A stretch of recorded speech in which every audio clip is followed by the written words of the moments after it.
Teman-teman tahu nggak? Wall Street yang selama ini nganggep Bitcoin itu aset yang nggak jelas, sekarang justru rebutan buat masuk. BlackRock masuk, Fidelity masuk, dan total dana yang udah mereka taruh ke Bitcoin lebih dari 100 miliar. Instrumen itu dinamakan dengan Bitcoin ETF dan hari ini aku mau jelasin apa sebenarnya Bitcoin ETF. Oke, kembali lagi sama aku David dari CryptoFams dan di video kali ini kita akan membahas terkait apa itu Bitcoin ETF. Nah, ETF itu sebenarnya apa sih? ETF kepanjangannya adalah Exchange Traded Fund. Kalau diterjemahin secara kasar adalah surat berharga yang harganya ngikutin sesuatu. Dalam hal ini Bitcoin. Jadi ketika teman-teman membeli Bitcoin ETF bukan berarti teman-teman beli Bitcoinnya langsung. Kalian membeli kertas yang nilainya bergerak sama kayak Bitcoin. Kita biar mudah kita analogikan dengan reksadana emas. Ketika teman-teman beli reksadana emas, kalian mendapatkan keuntungan ketika emasnya naik, tetapi emasnya masih dipegang sama manajer investasi. Masih belum paham? Kita pakai analogi yang lebih mudah lagi. Kita bayangin dua skenario ini.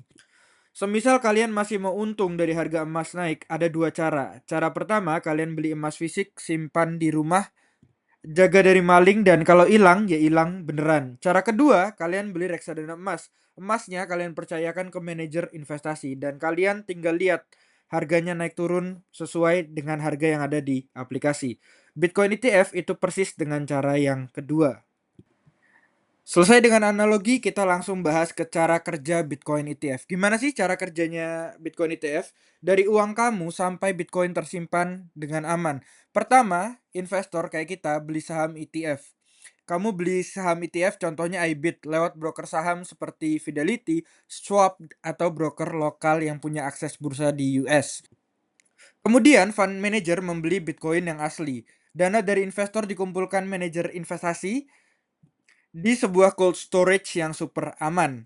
Yang ketiga, harga ETF mengikuti Bitcoin. Setiap lembar saham ETF mewakili sebagian kecil Bitcoin. Kalau Bitcoin naik 10%, nilai saham ETF-mu berarti naik sekitar 10% juga. Dan kapan teman-teman bisa jual? Teman-teman bisa jual kapan aja selama bursa buka, tidak perlu tunggu dan tidak perlu private key, tidak perlu wallet crypto.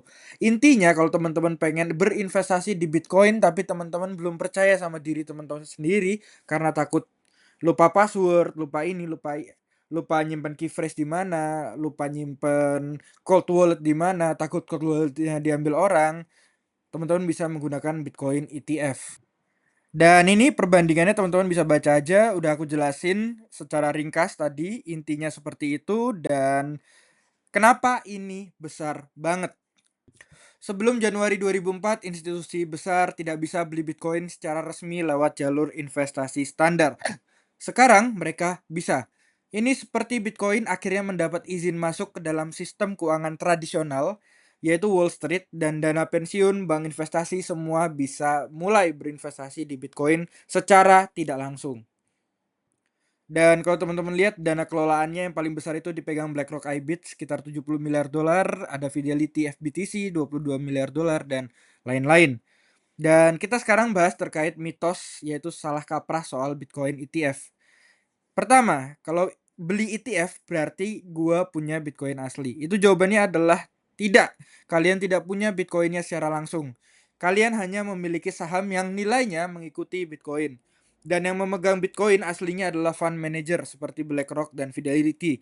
Konsekuensinya, kalian tidak bisa transfer Bitcoin, tidak bisa menggunakan kripto sesuai dengan standar mereka diciptakan. Teman-teman hanya mempercayakan uang kalian untuk dikelola fund manager dan dia yang membeli kriptonya. Dan apakah Bitcoin ETF tersedia di Indonesia?